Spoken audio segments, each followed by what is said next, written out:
Our final panel, Artificial Intelligence and Robo-Advisor in Financial Services. Please, Carl Tallis, Advisor and Senior Vice President, Partnership, Rainmaking Startup Bootcamp, please. Thank you, thank you. Exciting topic, always at the end, right? Hello, okay.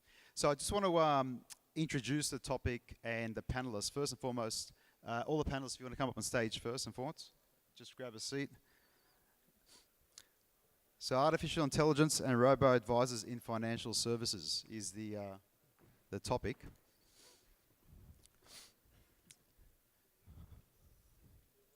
Everyone's got a mic there? Okay. All right, so before I introduce our panelists, I'd like to first just give you guys some background on this discussion. So, I mean, according to Adobe and Econsultancy, they ran a survey recently of 700 odd executive leaders in this sector, in the FSI sector. And what was interesting is that 44% of AI adoption happens to be in this sector. 44% adoption of AI above other sectors is in the FSI sector. Of those that were surveyed, what was interesting is that majority, 61%, were already considering working on adoption of AI in their portfolios. And I think that's really something that's of interest here in terms of how and why is that the case. What are the trends and themes around AI adoption, robo-advisory being a key part of that, and where is that going to head?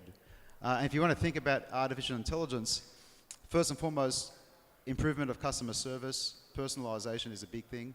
And then obviously from a chatbot perspective, how does that innovate that area?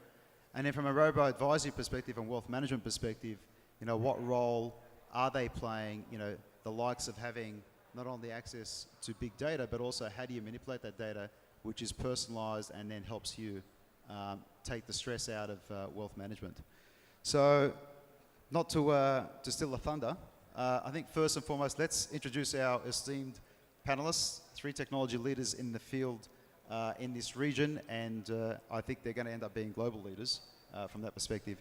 Junaid Wahedna is our founder and CEO of Wahid Invest. If you could introduce yourself and your organization, that'd be fantastic. Hello.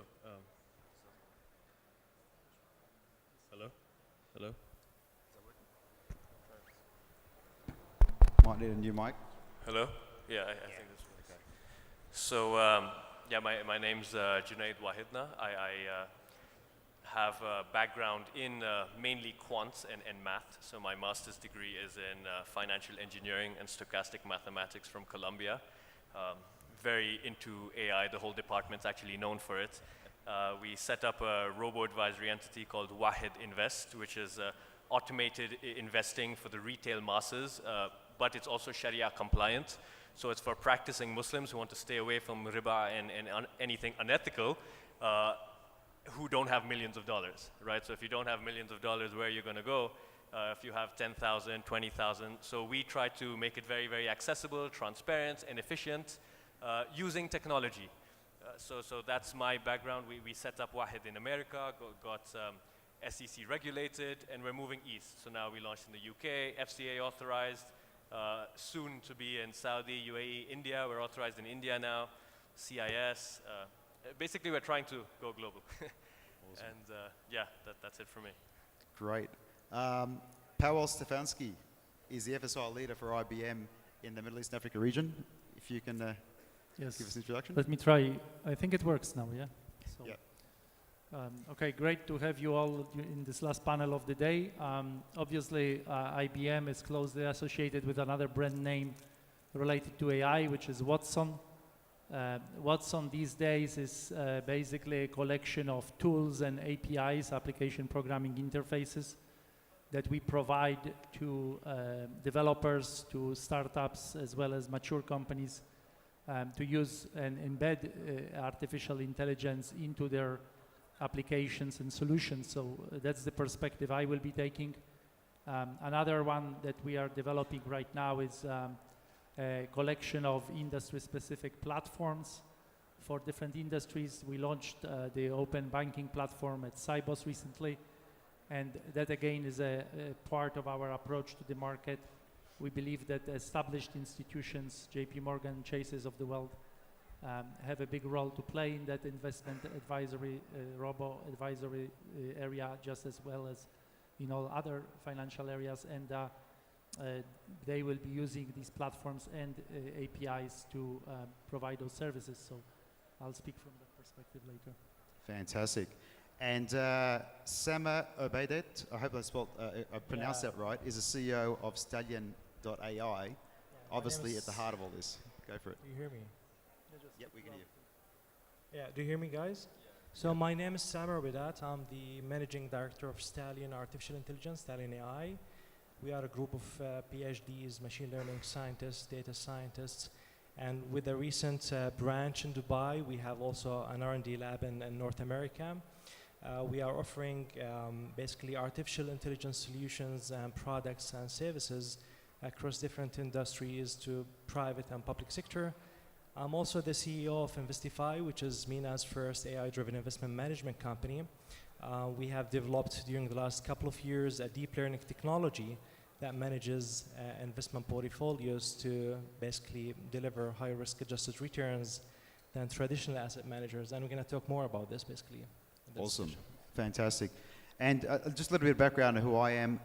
So I currently consult and I'm an advisor for Rainmaking and Startup Bootcamp on the entire fintech partnership area.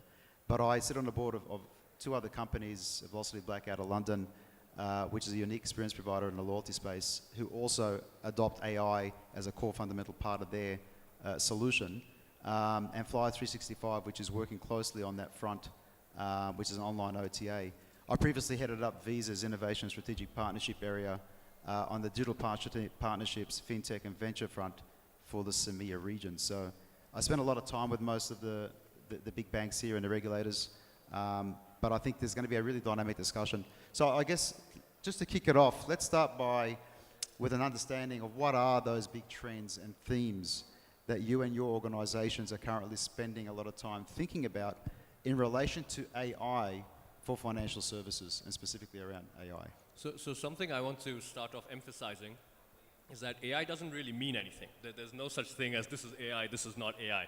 Yep. It's just math, right? So if you go into analytics and it's a subset of math where you have an algorithm that is strong enough that it learns itself. So you can really apply it to anything, but it depends what you want to apply it to. Now when we're talking about investing, do you want to apply it to portfolios? I don't think so. Portfolios are way too dynamic, and it's very, very hard and risky. So you have the biggest hedge funds in the world, like AQR, so on and so forth, who specialize in this. And sure, they can do it with $1 trillion, but most people aren't looking for alpha. They're not trying to beat the market. Most people, when it comes to robo-advisory at least, the whole point is to give access. It's saying, look, you can't go to JP Morgan, you can't go to the rich guys, so look, now you can invest in a diversified portfolio, and it's simple. So AI specifically, or any advanced math, is not really applied to the portfolios. Where it can be applied is simple things. KYC, customer support. So KYC, for example, we have an algorithm that automatically reads ID cards, right? So you put it scans it can translate languages. All of that is a subset of math. It's all machine learning to a certain extent. Then you have chatbots nowadays. That's a form of AI. It knows what you keep asking and it ranks it and it knows how to answer you over time. So I think the main use today is for efficiency. Using math and automated processes for a certain operation. So instead of hiring 1,000 customer support people, you need to hire 10. So it's much better as a business. It's very, very efficient. Same with KYC. Instead of having a huge compliance department, you can have 20% of the compliance staff. So it can be applied in the more soft skill sets, and that's what we're doing, and I think everyone should do.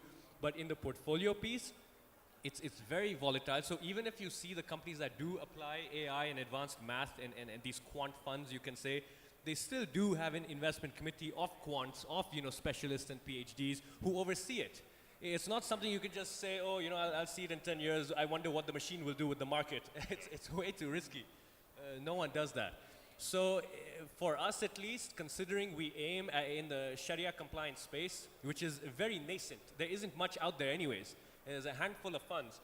Our job is to make it efficient so that there isn't an extra cost of being an Islamic investor. So you don't have to be rich to get an Islamic portfolio. That's our main aim. So we don't go way too deep into the investment part of AI. In fact, most people don't. The high net worths focus more on that from what I've seen and what I can tell. But for us, it's more of an efficiency piece, right? Where can we add it? Now, keep in mind, our team at Wahid is super quant and math heavy. So our chief technology officer actually was on the PhD track for natural language processing at Columbia University, where I met him, in the computer science department. So that's pretty much as machine learning heavy as you get. You and I have a quant background, but it's just not something we can actively apply here for a retail client base. How are you going to explain that to someone who's invested $100 and say, oh, you have extra 20 bips of profit and then less standard deviation? It's unnecessary. It's probably more cost to explain. So for us, it's more of an efficiency piece, personally, at Wahid. And it's interesting, you actually touched on an important aspect of all of this as well, which is financial literacy, which maybe at the end we can start to think about a dialogue around. But Pavel, on your side. So I will take off from where you left, agreeing with most of what you said and maybe drawing some distinctions in a few other places. Certainly, we don't see a whole lot of AI applied to the actual portfolio allocation, specifically talking about robo-advisor, wealth management type of area of applications. I agree with you, it's all about customer service, customer onboarding, personalization of these processes also, right? Artificial intelligence in form of natural language understanding and some psychographic analysis can be very helpful here. One of the APIs we have is allows you to, for example, decide on, or identify a large number of personality traits based on a sample of writing of a person. And you can imagine how of that such a data you can then tee off very customized ways of interacting with that individual, whether it's through an automated chatbot or whether through suggesting to a human advisor of what they should or shouldn't do with that person, right? So the customer service, onboarding, other business processes oriented towards customers are definitely a ripe area for some forms of AI to apply. The other one is this automated chatbot kind of situation, right? 24/7 support. Before coming here, I checked out a few of the robo-advisor sites, and it's kind of funny to see them being switched off because they are outside of hours of operation, right? And the automated chatbot doesn't really work, and you have to wait for a human to wake up. Those kinds of things can be provided relatively cheaply and with a relatively high degree of quality already today by, basically standard of-the-shelf type of AI technologies. And the last one I'll mention here is this, you mentioned the process automation, right? So, augmenting the widely used now robotic process automation techniques with cognitive elements, right? So again, making sure that all the documents are correctly recognized, increasing that accuracy beyond what humans even can do, right? That's a ripe area for AI to apply to automating the processes that may not be maybe fully defined, but have some variability into them, but still, can be automated by using AI. So those are the kinds of things where we see them. And I guess on that front, it's the repetition of that process. How do you reduce that from an algorithmic point of view, and obviously from an intelligence point of view, that leveraging that data and transforming it, which leads us nicely to Sama on your front. How do you guys see it and where things are moving? Well, I would partially disagree with some point and agree with other points. Definitely AI is embedded in most of the processes in customer service and so on. AI basically is huge, disruptive, transformative, is adding a couple of $100 billion to the region here by 2030 and almost $15.7 trillion to the global economy. Basically, robo-advisory is more passive buy and hold strategy. So you are using modern portfolio theory here, or mean variance optimization. And I don't see AI when it comes to generating excess returns here, because all you need just to buy and hold, and you want to be basically counting on your the estimations of expected returns. And I don't want to get too much technical in the discussion. I just want to keep it a little bit brief here. But AI basically is really not only disrupting the client side, but it's also disrupting the asset allocation side. It's disrupting the alpha generation side also. So we can see live examples. If you know Renaissance, basically the most successful hedge fund in the world, they are generating almost 40% a year since 1988. And they are running by deep learning technology. So we have real life applications here for how AI is really disrupting asset management and asset allocation. So we can see AI basically at the asset allocation side by doing some time, market timing, doing some risk profiling, also many other functions that can help to generate more excess returns relative to benchmarks, let's say. Yeah, and I would. Excellent. So I guess from that angle and looking at those 3 touch points, what would be that current state of AI adoption in this region, but also it doesn't have to necessarily be this region, from a real use case perspective? I know you're at the heart and soul of that, but what is that today? It's non-existent. So what we've seen is you have, I'd say 9 out of 10 companies who are AI driven don't actually use any AI, right? It's just they're probably plugged into some chatbot. Yeah. It's quite sad to see. There are, of course, 1 in 10, like your company, who are really, proper quant heavy and know what they're doing, but rare over here. Like even their R&D, part of it's in Canada. You don't get that talent here, right? Where do you find university graduates who have PhD programs in theoretical math? From the machine learning side, they don't even have stochastic math programs. Like it doesn't go in that side of skill set. So I don't see it here. To be honest with you. Even in most of the world, I don't see it at all. It's slow, it's emerging, and it's starting right at the top, right? So you have the multi-billion-dollar companies who can afford to hire these PhDs and quants, and the big hedge funds and the banks coming in first. In retail, I hardly seeing it being adopted. I don't think it's going to be anytime soon, to be honest with you. And in this region, it's not here. Everyone says AI, but so far, seriously, out of 100 companies I've seen, not a single one would qualify as genuine, machine learning. It just does not exist. Agree. Pavel? Okay, so my perspective is a bit broader than yours, right? I'm not looking at AI only as an equivalent of machine learning, and I agree with you on that aspect. When it comes to these maybe more mundane ways of using natural language processing, for example, right, or text-to-speech, there are certainly examples of this being tried. I don't think that there are many successful examples in the sense of, we talk about augmented intelligence, not artificial intelligence, right? The reason we do this is we want to draw the distinction between kind of autonomous general purpose AI, which does all by itself, and the AI methods, techniques, algorithms which coexist with human advisor, human in certain role, right? To us, the latter is the right model, at least for the near future. And in those kinds of scenarios, we don't see really many good applications of AI. They're trying, a classic example is your run-of-the-mill chatbot on any web banking website. You go there, you ask it a generic question like, what types of products can you sell me? And the answer will be some bogus, menu item or completely, non-trained kind of response, which shows you that this edge of intelligence is very sharp, narrow, and not yet, what we would expect. So I think that in general, I agree with you. I say, in the next 5 to 10 years, there's certainly a lot of potential for using AI and embedding it in various scenarios, but we are not there yet, especially here. Well, I can see the adaption process of AI and predictive systems and absorptive capacity and successful implementation is not instantaneous. I fully agree with you.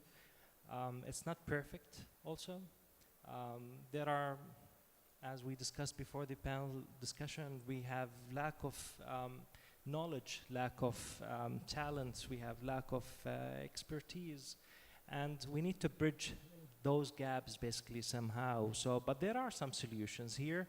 We can see that easy to use AI solutions are one of the things that basically you need a PhD to design AI, but you don't need a PhD and deep expertise to use AI solutions. We need to basically take into consideration also that AI should fit market and culture. So AI in California is different than AI in Saudi Arabia, so, right? But there are some successful massive enterprise solutions that use AI and machine learning technologies and many other AI capabilities basically.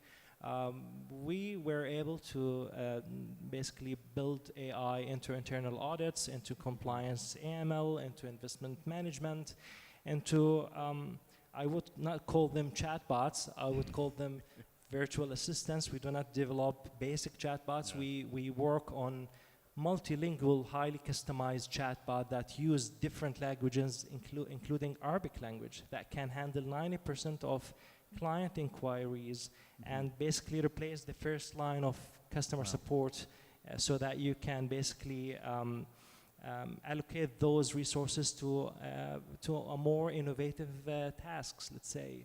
Yeah. That's brilliant. That's brilliant. I know we're getting pressed for time. We've got probably one more question, and I'm going to try and keep it as short as you can. But you know, a lot of analysts are saying that it's expected the big winners will be the clients, and the losers will be, you know, those financial firms and advisors who do not embrace the changes that are brought about by a robo-advisory solution.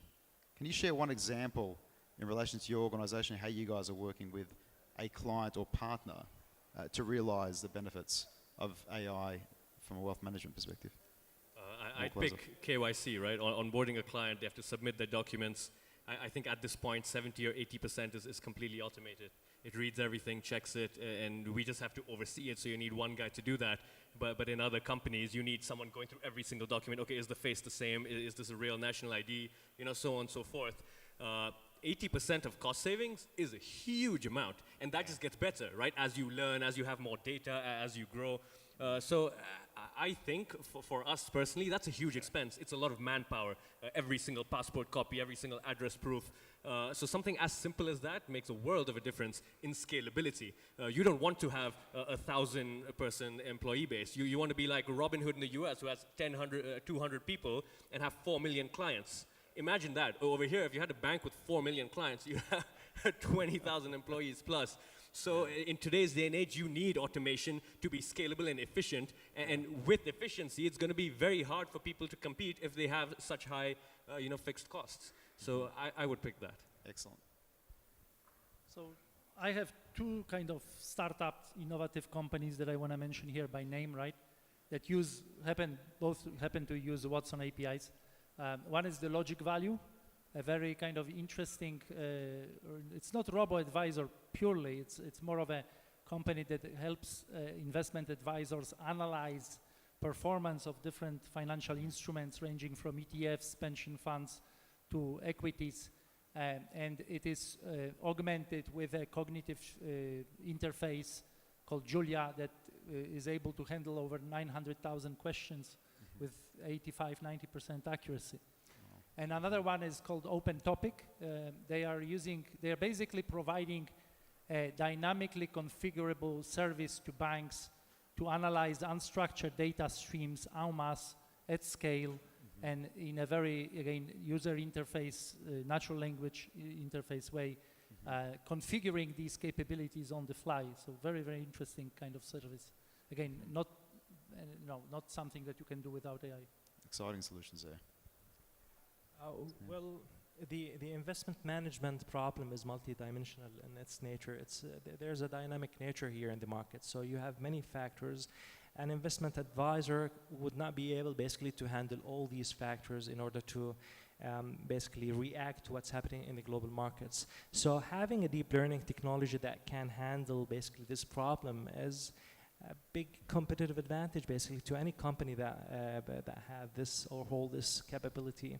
So usually the investment advisor, they are biased, emotional when they are taking decisions. So this is another problem. When you take this away, you are basically increasing efficiency, reducing uncertainty, and prediction is always getting cheaper and cheaper using AI and so on. So this is the main point here. So this is how we are handling the investment management problem. That's brilliant, and I think, I mean, we can all relate to this personally because we all have personal investments. We're all thinking about what that would be. I think that last point around, you know, that stress factor is a big one. You know, de-stressing, the whole art of wealth management and investment. The art of, you know, onboarding is a huge problem. Just the paperwork you got to go through and the steps and the human touch points around that is significant. And there are real solutions there. There are real platforms that are there that are providing those early stage efficiencies that can be leveraged by, be it fintechs, be it consumers directly, and be it corporates in their digital transformation. So I'd like to thank our panel. I wanted to open for questions, but I think we're going to leave that because of the fact that they've got to turn over this conference room. Junaid, Pavel, Sama, thank you very much for this panel discussion. Hope you guys took some learnings out of there. Thank you. Thanks.